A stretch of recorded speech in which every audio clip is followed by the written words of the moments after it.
We're doing it live, baby. We're doing it live. Yes, sir. Once again, we're back. Morning time, 10 a.m. California time, actually 10:05. And what else do we have here except some more amazing and awesome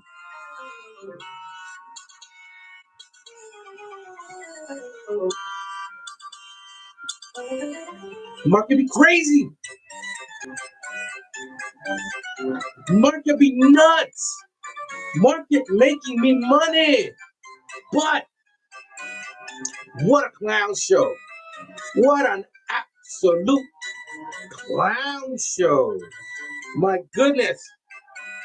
I hope you guys are ready because it's going to be turbulent. Unemployment is high. People are making less money. Everything is way more expensive, so inflation is actually as high as 10% in some way, shape, or form somewhere. And yet the market keeps ripping. Now you guys remember, the market is not the economy. It does have to do with the economy, but it is not the economy. It is a clown show, my friends. Good morning, my fellow simpletons and degenerates.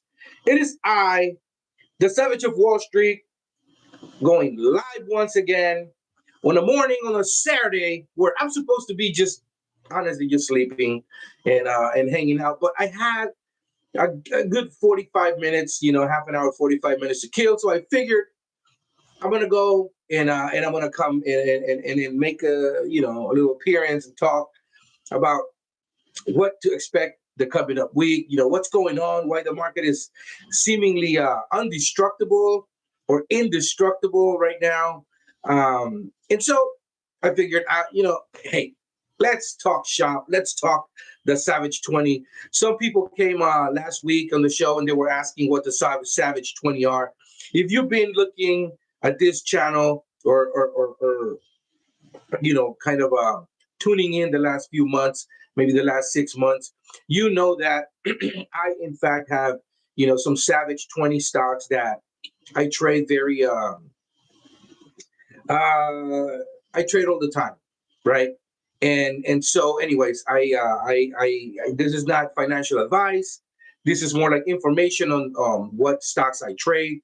I'm very transparent when I say that in the interest of full disclosure, I actually I am trading the stocks that I talk about, and I am obviously going to have some sort of bias and on the positive and bullish side towards it. I am a bear by trade, and I make everybody know that. I'm pretty bearish when it comes to the economy. Sometimes I don't think everything is as pink and hunky dory as they're letting us know. However, we do take what the market gives us.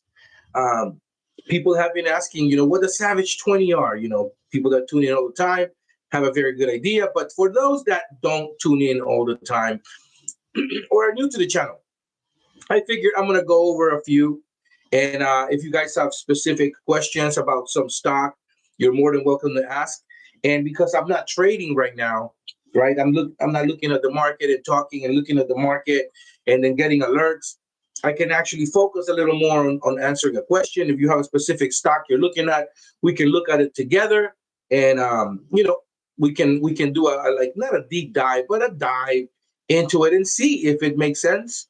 And also, so you guys can, what are you doing?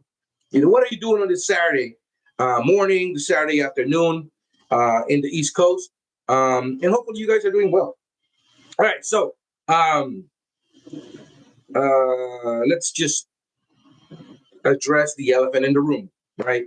The stock market is ripping, right? All-time highs.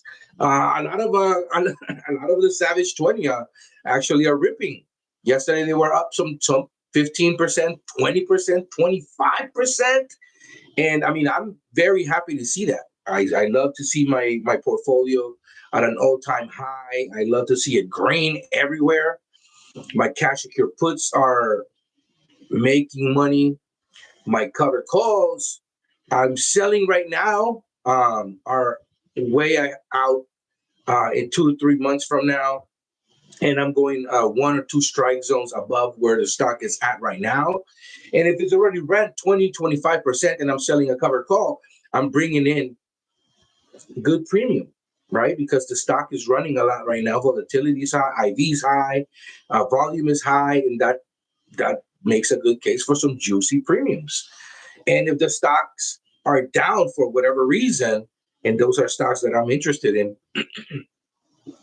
I'll go in and I'll write cash secure puts. I'll go a strike zone below where it's at, or I may go into money and just bring in a lot of premium because I believe that stock is not, where it's supposed to be. It doesn't belong where it's at, and that's fine. I'll just bring more money to buy it where it's at if it's already down 5-10%. I am totally okay with that if you give me more premium. What do we got here, my fellow simpletons and degenerates? Good morning. Hector's in the house saying good day. Alex is in the house. What's up, Alex? Good morning, Savage. Kilua Dre's in the house saying, oh, nice surprise. Good morning. Happy days. What's up, homie? What is your opinion on SoFi? Yo, what up, Savage? Mr. Lucky Go Round's in the house. Happy days. All right, check it out. I have been pounding the table on SoFi since it was $6-7, and I was telling people the CEO, Anthony Noto, keeps buying millions of shares. And the guy was buying millions of shares when the stock was at 6. He knew something. He knew that the stock was worth something, right? I actually went to I believe it was an event that SoFi had with other finance companies in San Francisco, and I spoke to Anthony Noto, right? And I asked him, the stock is at the time it was, I think, $7. I was like, the stock is $7 a share. It IPO'd at 10. It went up to like $26, $24, something like that, 28. And I told them it's at 7. Why should I invest in your company? Why should I have over 10,000 shares in your company? He said, you have 10,000 shares. I said, I absolutely do. I have more than that. But why should I keep putting my money in this company if it's not returning anything? It's been, over, at the time I said it's been over a year that it's been lackluster. How can I make money, right? And it was a simple question. The guy, very direct, very respectful. He wore this big fucking ring, like an incredibly, I thought it was like an NFL ring, but it's not. It was actually a college ring. And I didn't know he played college ball, and he was actually a kick-ass, it was a championship ring. And I asked about it, and he said, well, you get one of these when you win a championship. And I said, oh, the NFL? Because I didn't know that he was an NFL executive. And he said, no, this is from school. And so he went to West Point. He was actually an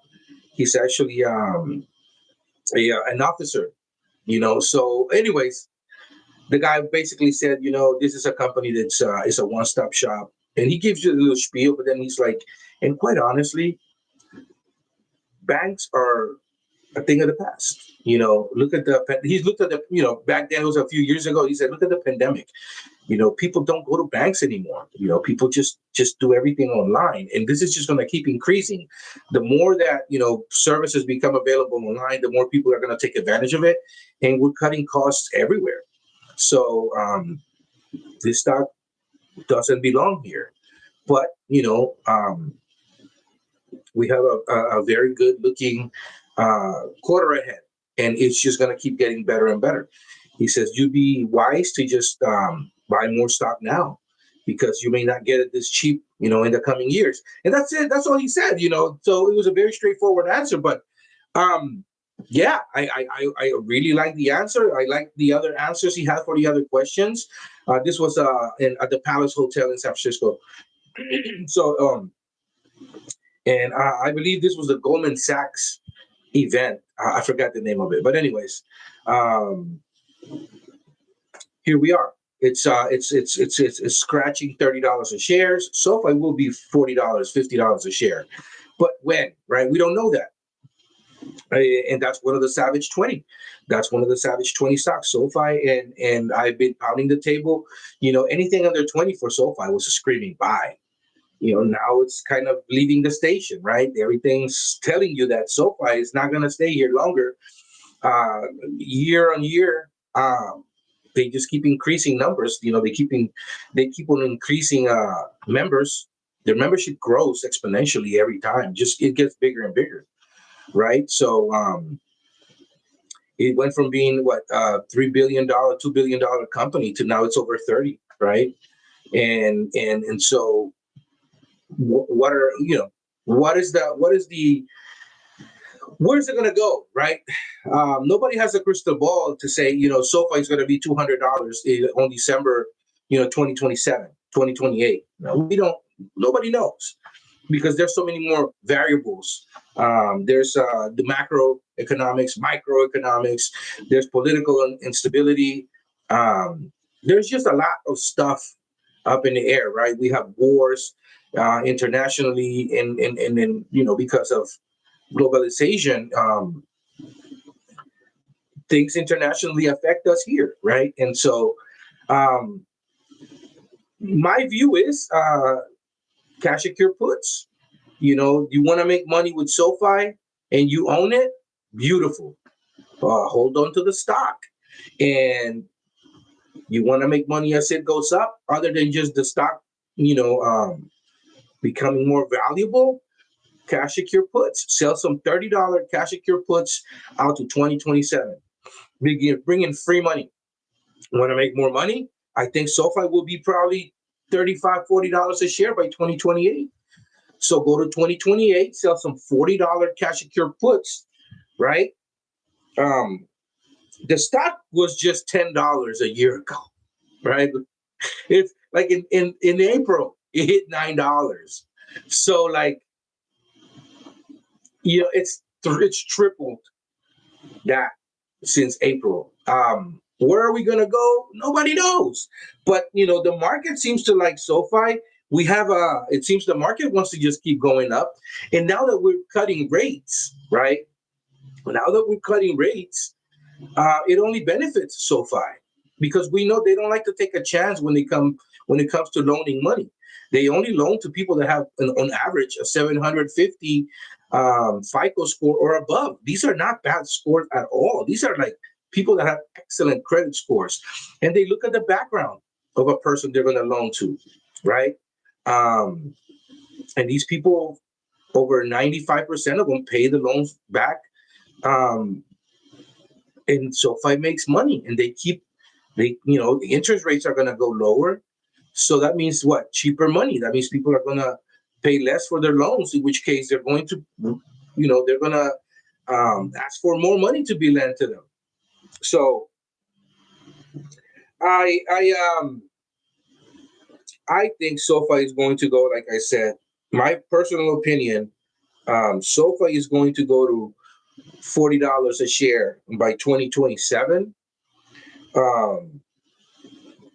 January 21st, 2028, you sell some $40 cash secure puts on SoFi.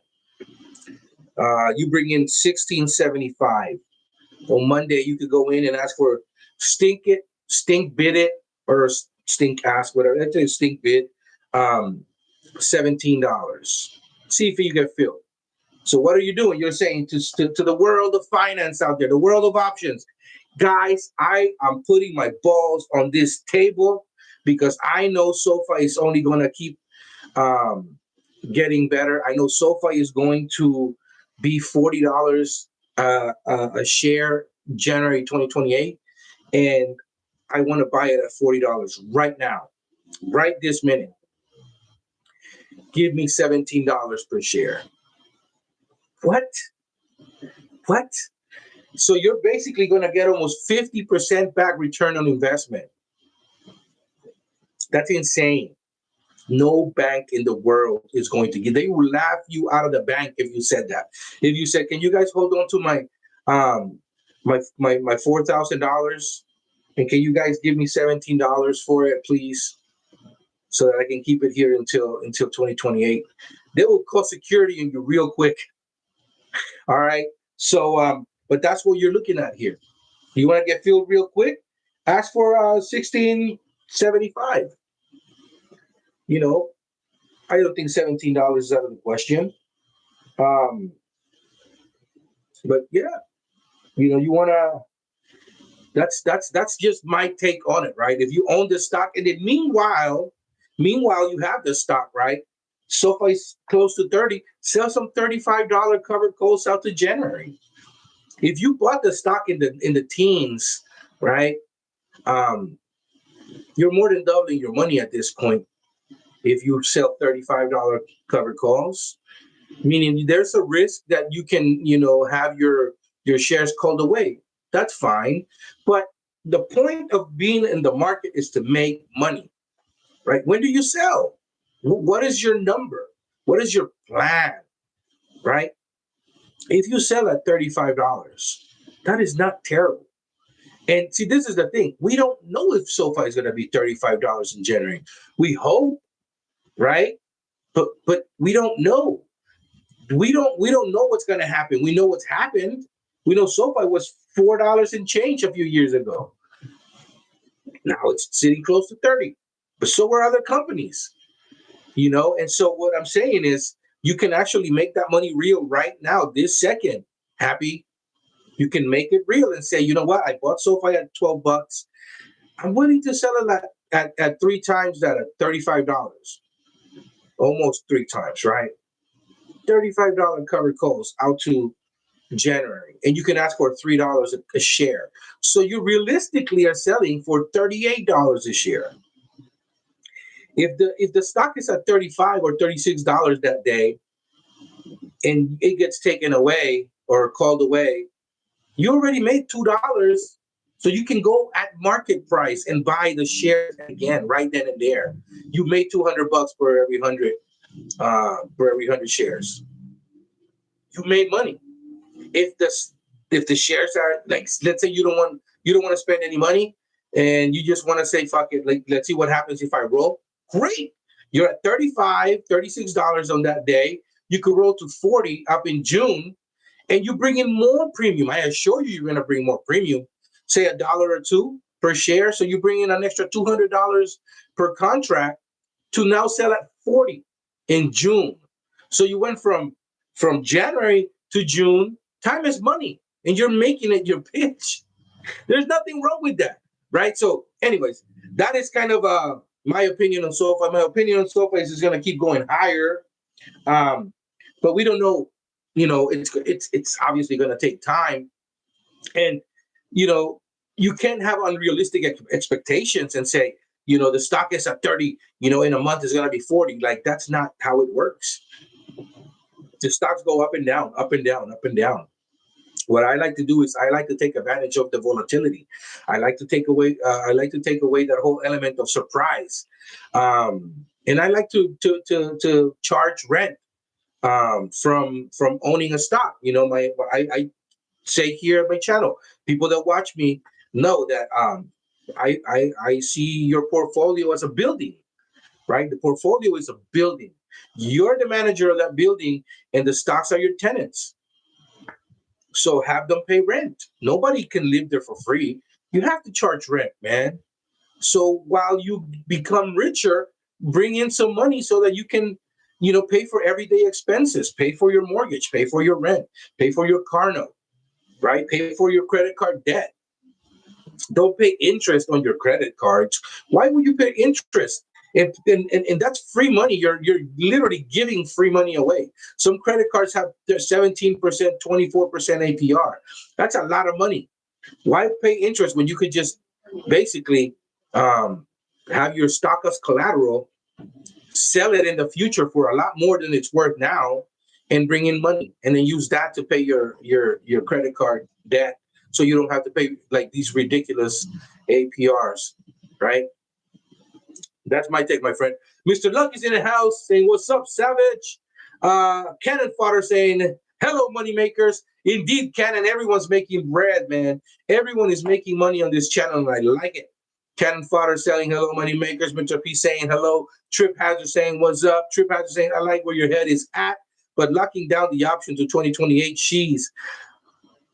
So think of it as this, Trip. Think of it as you're supposed to have, In case of an emergency, right, you're supposed to have some liquid available somewhere at some point, right? So that's kind of, I don't have a bank account per se. I mean, I do, but like I don't like to hold much money in there. It does nothing. What is it doing? Giving me 1%? That's crazy. 2% at the most? That's just crazy. And if I go in and I need a lot of money, if I need like $10,000 or more, they're gonna say, "Can you give us a couple of days?" You know that. You can't just go into a bank and say, "Give me $20,000, give me $15,000, give me $8,000." That's not the way it works. They'll say, "Oh, okay, we don't have that available right now, right? But if you give us a couple of days, you can come back and we'll have it for you." That's what happens, right? So what do? I have my money like in a brokerage, right? Instead of having a bank account or savings account, right? I put my money there, and it's money that I don't touch. So these are like, this is money that it's generating 5% because I have it in a Charles Schwab ETF that brings me in 4.5 to 5% every year. And then in combination with these cash secure puts that I'm bringing in 33-40% on, right? You combine it, now it's 45% until 2028. But remember, this is actually it stacks, right? So 2026 is almost done, right? So I'm going to get a specific percentage for that. From 26 to 2027, I'm going to get 5% of, let's say, 100,000, right? So that's 105,000 for 2027, right? In 2027 to 2028, instead of being 100,000, it's going to be, I'm going to get 5% of 105,000 because it compounds, right? That's the eighth wonder of the world. So that's that's what I'm saying. And if I need cash, I could just go into like my account and say, I want to make a withdrawal. I need $20,000 by this date, and you got to plan ahead, right? And then in 3 days, working days, right? My cash is available, and I withdraw the funds, into like my bank, and then I take it out of my bank, or I put it in credit. I put it on the credit card, and then I just take the money from the bank now to the credit card and deal with that.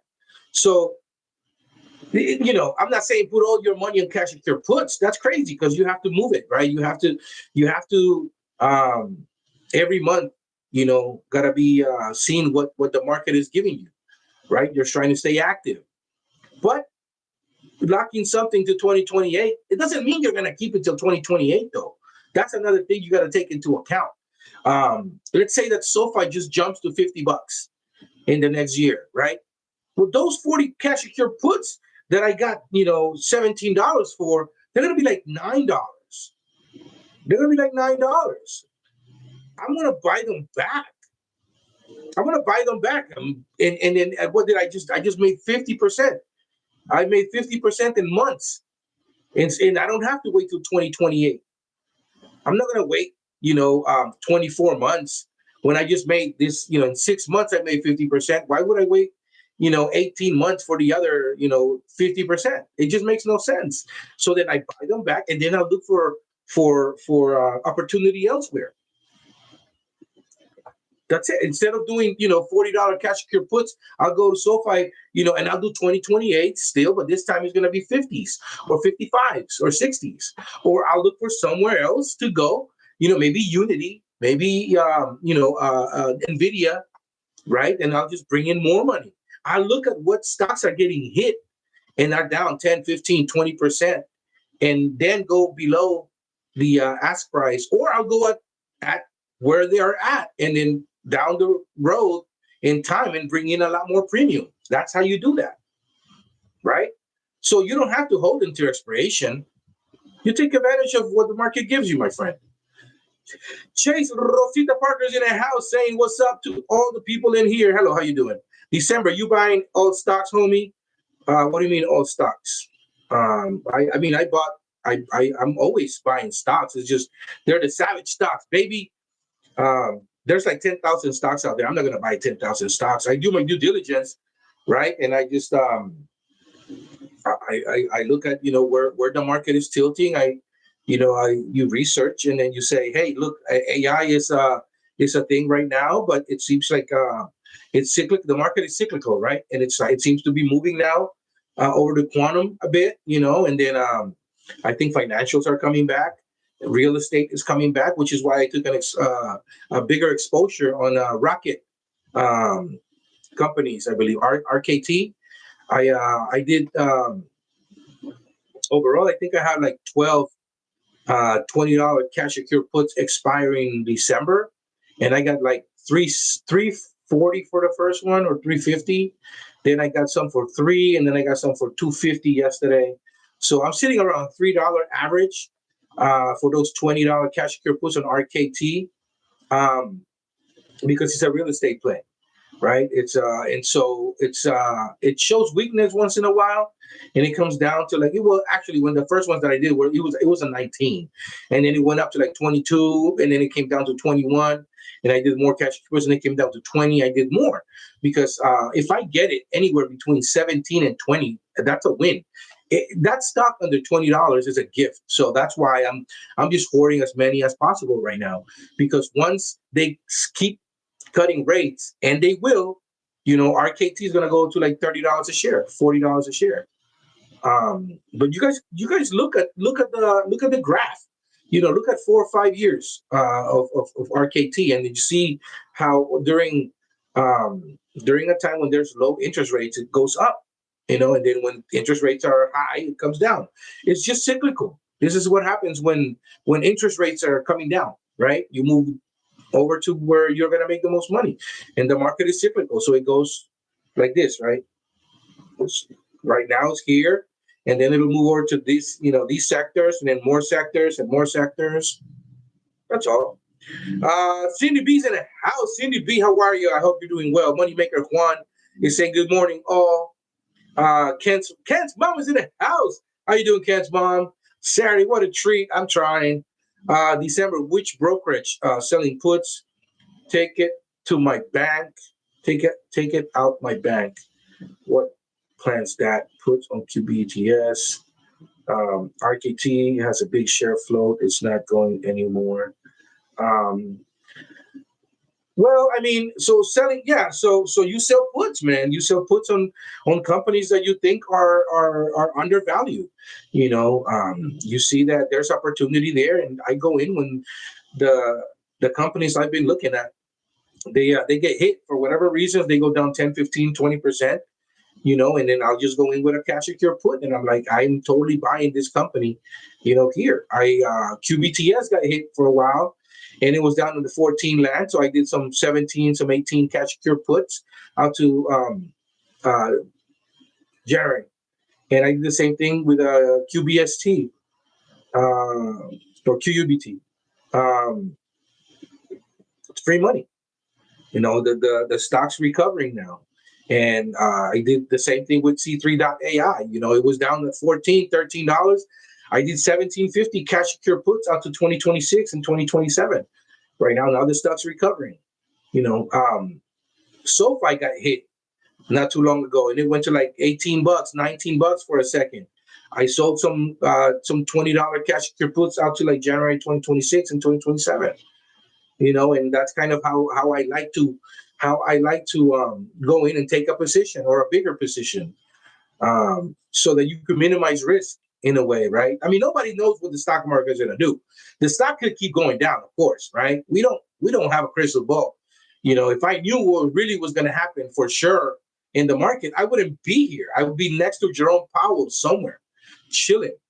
You know, but we, with the information available, you make your best educated guess, right? And you look at the way that the market is trying to move and where it's moving to.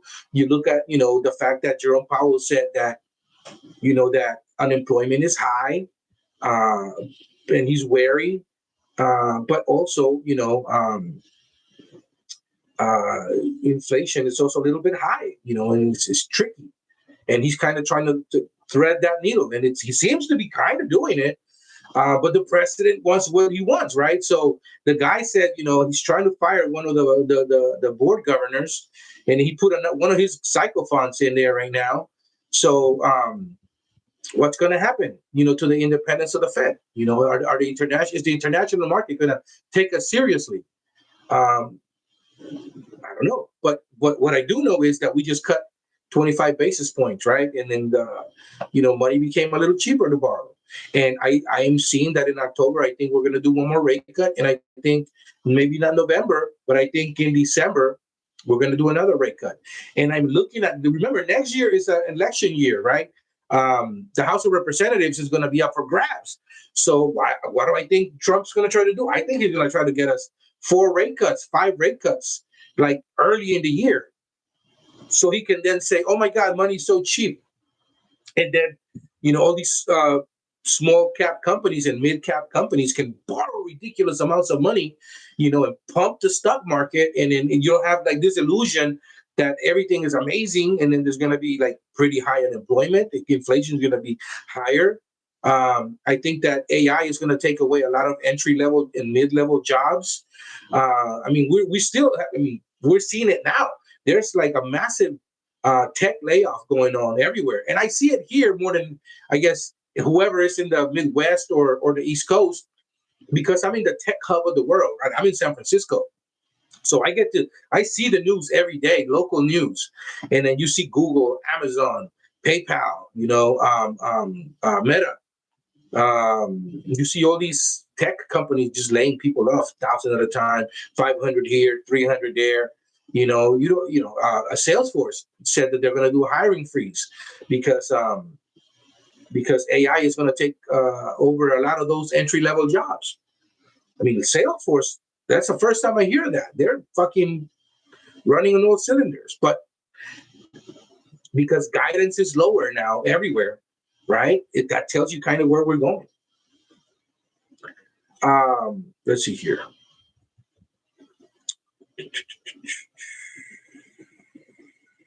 QBTS and AI go together. Well, QBTS is quantum and AI is AI. I mean, yeah, they can go together. But, or are you talking about C3.ai, the company? Speaking of C3.ai, guys, I was telling you when it was $14, this is not supposed to be here. It's not supposed to be here. This is a time to kind of, amass as many as possible through cash secure puts, even if you want. Sell some some $15 cash secure puts, and look, it's starting to recover. It's on its way to 20. It's on its way to 20. And the guy that is now the new CEO, right, has a history. He actually founded his own AI companies, and he sold them over to whom? Mark Benioff at Salesforce. And I see C3.ai doing something in combination with Salesforce. That would be something. And if that happens, C3.ai, that contract is going to moon it. So also the founder and ex CEO of C3.ai is Tom Siebel.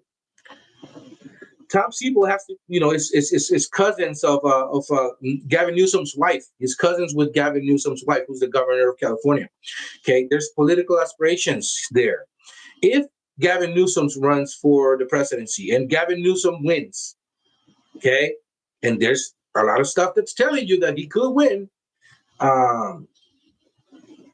then you're talking about C3.ai being implemented in a lot of government offices everywhere. That's a massive contract. Think Palantir. The reason why Palantir has gone up the way it has gone up is because they're implementing it everywhere in the government offices, right? Because the guy that has the ear of the vice president happens to be one of the leads at Palantir, right? So this is what happens when private enterprises play with the government nice. Anyway, so that's just it's obviously it's a what if, right? But it's always good to know that. Also, C3.ai being implemented in offices everywhere in California, that could also mean, a lot more money coming into C3.ai and it becoming a more expensive stock. So we'll just see, man. We're trying to keep educated here. We're trying to keep our ears to the ground.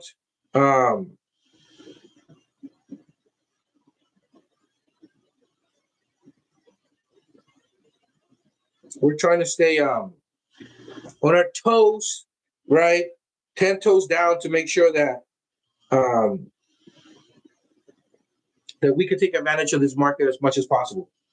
All right, so let's see here. I wanted to share something with you guys, man. I took a position in this one company, BMR. I got over $10 for a $55 cash secure put. The stock's like at $62 or $61. And I got paid $1,000 to take a cash secure put position for $55 for November. This stock is BMNR, and I wanted to share this with you guys because I'm not saying you guys got to go into it, but it's only like have an idea of the companies that are out there available for us to invest in, right? And just to know. So BMNR is the stock ticker for BitMine Immersion Technologies, a company where Fundstrat co-founder Tom Lee is the chairman. I like Tom Lee. I'm a bear and he's a bull. He's a perma bull. But you know what? The guy, I'm one of those people that if you give me data that tells me I'm wrong, and I'm able to see my data and then your data, and I miss something or just things change. Things are always changing in the market. You got to be flexible. And one of the key things is you cannot be hard-headed when you're investing. You have to be able to say, I was wrong, and take new information, new data, and kind of combine it with yours and see if you've made a mistake, and you'll see things differently. Always giving you another what am I going to put it? Another tool in your pocket, right? Another way to look at things differently from and to keep making money, right? So I was very bearish on BMNR, but now Tom Lee, you can look it up on YouTube. He's on YouTube, and he gives you some really, really good cases as to why he's bullish on BMNR, why he decided to take the position, and why Ethereum is going to be like the next Bitcoin, right? I bought Ethereum for like $200 a share, I think in 2016, 2017, and I sold too early, and I wanted for it to come back down to 1,000, and it never did. Same thing with Bitcoin, Ethereum. I'm talking about now. Bitcoin, I wanted to buy Bitcoin at $3,000 or $4,000, and my wife, then girlfriend, said no. She's in banking, right? And she said it's backed by nothing. This is a scam. Don't do it. You're gonna lose your money. And I just said, you know what? She's a banker. I'm gonna listen to the banker because she obviously knows something I don't. And here we are. Here we are. I could have bought 2-3 Bitcoins, and anyways, here we are. And now she's like, you know what? I was wrong. I should have let you buy those Bitcoins. But you know what? It's all right. It's all right. I'm not into crypto as much as people think. I'm not really. My exposure extremely minimal. But it's always good to say, you know what? I maybe have been wrong about this crypto thing, and I think I'm going to take a bit more of an exposure. Right. And I do it because I can afford to. I'm not saying if you have a $10,000 portfolio to go in and buy Ethereum. That's insane. We have 40% crypto. That's crazy. Not telling you what to do with your money. I'm just saying you want to minimize your risk as much as possible. Right. This is not financial advice. This is just information. So anyways, BMNR is Fundstrat co-founder Tom Lee is the chairman. Under Lee's leadership, the company has pivoted from original Bitcoin mining focus to a strategy of accumulating massive treasury of Ethereum. Key aspects are for the Tom Lee strategy, Ethereum treasury strategy in mid-2025, BitMine announced a shift in focus towards accumulating Ethereum and staking it to generate yield similar to how MicroStrategy has accumulated Bitcoin. You know where MSTR is at. MSTR is a very, very expensive stock right now. Goal to hold 5% of Ethereum, of all Ethereum. BMR has publicly stated its ambition to eventually acquire 5% of Ethereum total circulating supply. As of mid-September 2025, the company had acquired over 2.15 million Ethereum, holding a multi-billion-dollar stake. Funding the Ethereum acquisitions, the company has raised significant capital through stock sales and private placement to fund its purchases of Ethereum. Its high trading volume allows it to sell shares to raise capital with less impact on its stock price. Market comparison to MSTR, because of its treasury strategy, BMR is often compared to MicroStrategy with Ethereum instead of Bitcoin. High risk, high reward investment. The company strategy offers investors leveraged exposure to the price of Ethereum. This has led to significant stock price volatility and makes BMR high risk, high reward investment. In recent months, Lee and his company have made headlines for major Ethereum purchases and Lee's bullish predictions for the crypto market. So that in combination with a few other things and reasons and more research I've done, I'm looking if there's a pullback of Ethereum to 3,500, I'm going in and I'm gonna buy a few. And I'm already taking a position with BMNR so that I can buy it at $55 a share. That's basically what I'm saying. I'm saying I want a block of 100 BMNR to take a limited exposure on Ethereum, right? But I don't want to buy it at 63, 62 where it is right now. I want it at 55. So that's my caveat. If you want me to play here, if you want me to give you my hard-earned cash, you're gonna pay me $1,000 so that I can buy your stock at $4,500 for a block of 100. Basically, that's what it is. That's where it's at, right? Because essentially, if I'm selling a $55 put, that means I'm putting away $5,500, right? But I get $1,000 back. So in reality, I'm buying at 45. So if the stock is at like $54, $53 in November, mid-November, I get those shares and I got paid to buy them. That's how I like to acquire my stock.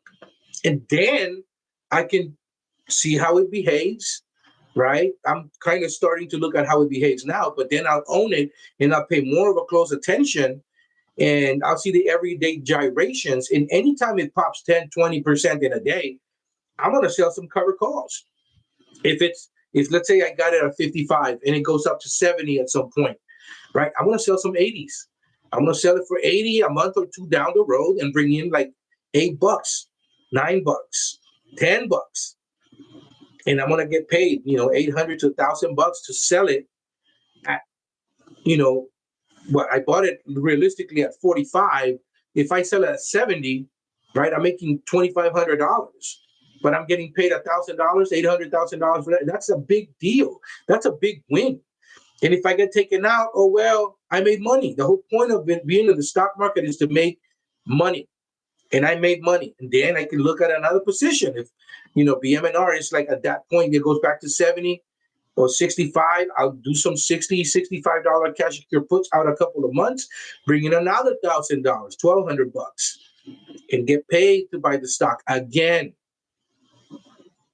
And if Ethereum happens to go below 35 at some point, I have my alerts set everywhere on Charles Schwab, on Webull, on Fidelity, on Robinhood. I have my alerts. And as soon as that happens, I'm going in and I'm getting a couple of Bitcoins. I'm sorry, a couple of Ethereum coins. That's how I'm looking to play that in that part right there. Susan Shop says, "Well, this is a nice Saturday surprise." Susan, good to see you. I hope you're doing well. So anyway, that's a BMR for you guys. I took a position on it, right? I like to be as transparent as possible with you guys, and so I wanted also to touch base with you guys about SmartRent, and I wanted to share this with you guys. And so, because everybody's looking for the next open door, everybody's asking me if they missed the train on open door, and I'm like, don't touch it with a 10-foot pole now because it's too volatile, it's too toxic, too risky. Only way I would go in is through a cash secure put whenever it goes down 10-15% in a day, and it does often. And then if it's at $7, if it's at $8, $9, and goes down to like 8, 7, sell some $7 cash secure puts out to like a month and a half, bring in a couple of bucks, so you can buy it under where it is and you get paid for that, right? But if you want to look for the next open, which I'm not saying it's going to happen, I'm just saying this stock reminds me a lot of it, and it's here at 1/7 the price, and it's SmartRent. SmartRent.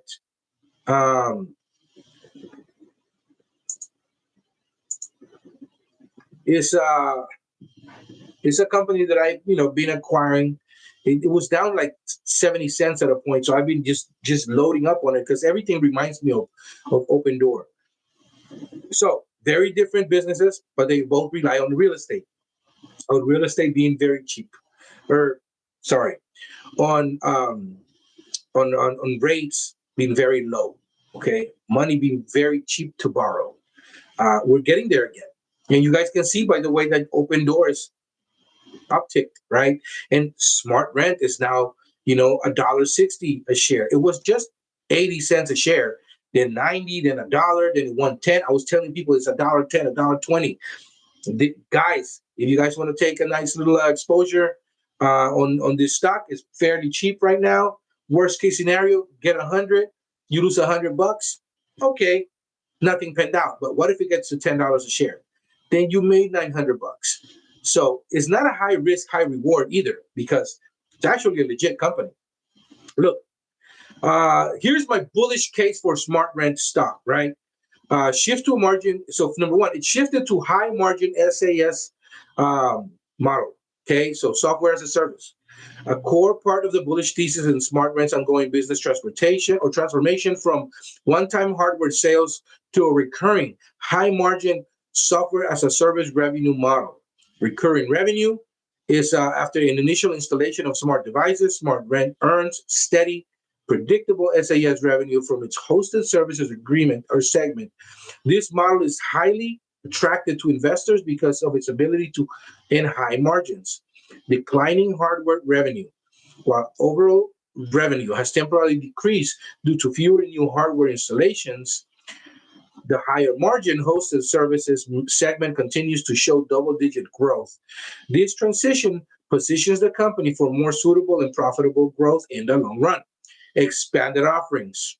Following the 2022 acquisition of SitePlan, SmartRent expanded its suite of property operating solutions, further solidifying it as SAS offerings.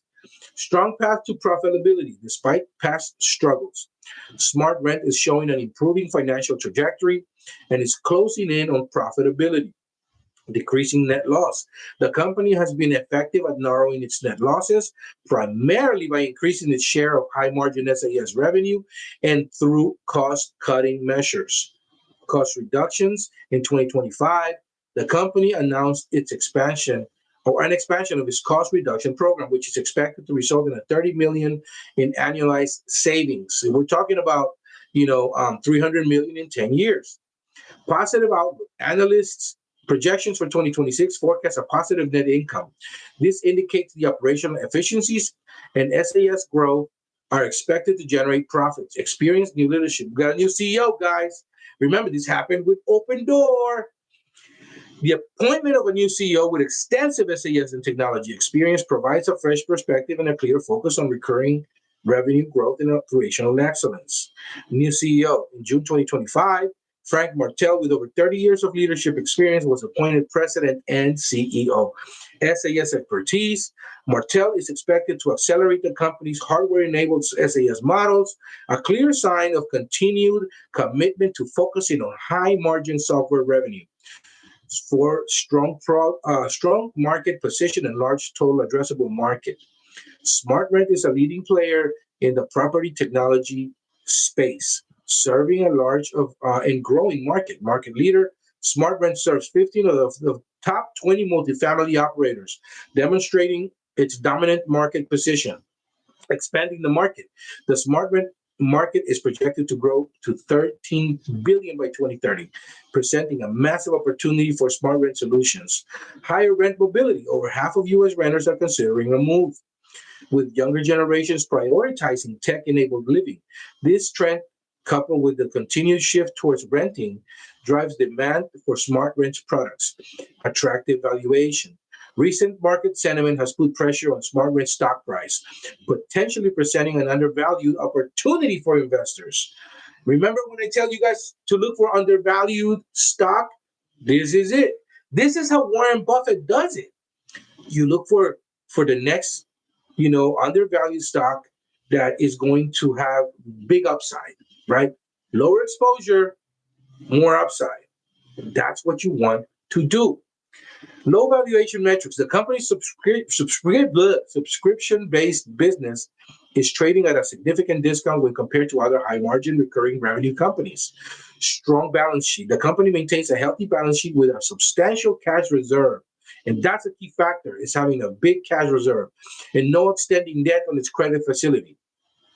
Once rates are cut, the opportunity to make positive revenue is going to be big. That and the fact that then they're going to be able to borrow money for cheaper, so then they can deploy all that cash to grow the company, right? And give it a better opportunity to grow. You can't grow by getting smaller. That's just not how it happens, right? And this company is one of the few companies that actually takes that money and invests it on its business. Not ridiculous amounts of money for the CEOs and vice presidents. Like, these guys are actually, taking it on the chin right now because their money is tied to the stock price. It's in their best interest for these companies to do well, because the more that the stock is worth, the more that they're going to make. The value of high margin grosses hosted businesses, when evaluated against comparable SAS businesses, suggests significant upside potential, even when discounting the company assets. So, risk to consider: margin volatility, dependency on hardware installations, execution risk, competitive pressure. Okay, so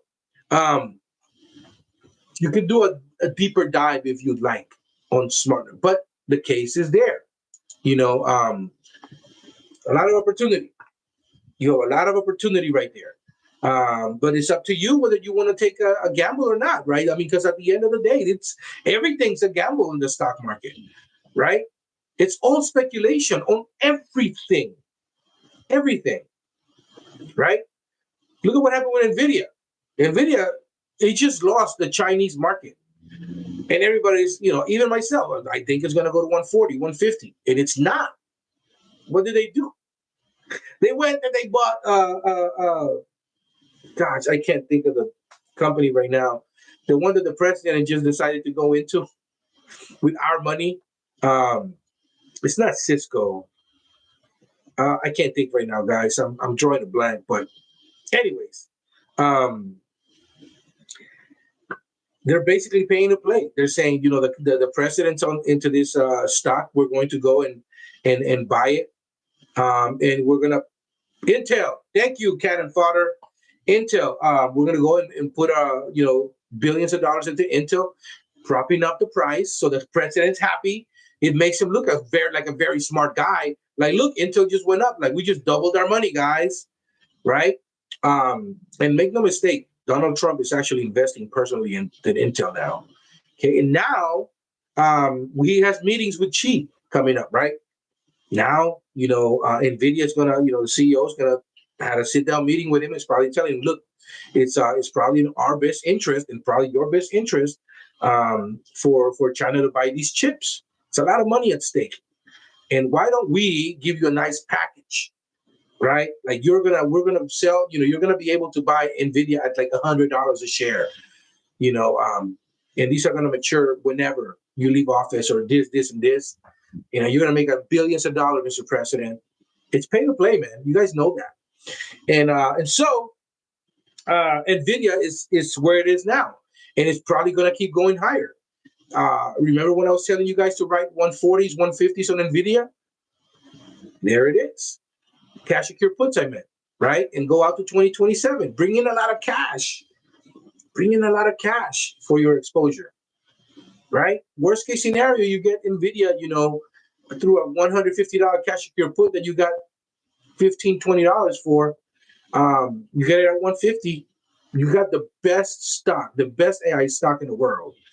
Now you have exposure to the best stock in the world. Nothing wrong with that. Anyways, my fellow simpletons and degenerates, I'm going to get out of here now. My daughter has a game, a soccer game coming up, and so I gotta, I'm a soccer dad, and I gotta go and hang out. But it was great to see you guys. Great that you guys tuned in. Thank you for the thumbs up. Appreciate it. I see my channel growing too, which is good. Thank you for the thumbs up and the positive feedback. Go ahead and comment, share, like, so that I can, gain more traction with the algo and keep growing, man. Because at the end of the day, this is just, I am one of those people that I just want to make you money, man. I've been very blessed and fortunate that, I've ended up where I've ended up. And I basically want to create the channel that I wish was there when I was coming up, and began my journey investing. So that's what I'm trying to create, as well as 100 millionaires with this channel. The goal is to create 100 millionaires. And how am I going to know? You're going to tell me. When you become a millionaire, hopefully I'm still here in a few years, you guys are going to be like, Savage, guess what? I just hit that goal, bro. I just hit that goal. Thank you so much. I really appreciate it.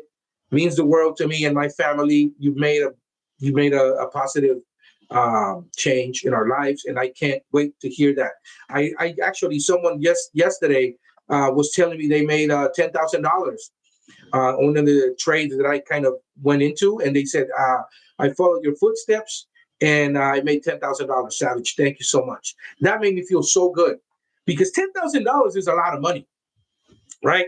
And you don't have to be a millionaire to begin your journey investing. You can start with $100, $150, $200. Whenever you have a little extra cash, dump it into the stock market and go through cash secure puts, get paid to buy a stock, right? And then just keep growing your portfolio, expand it.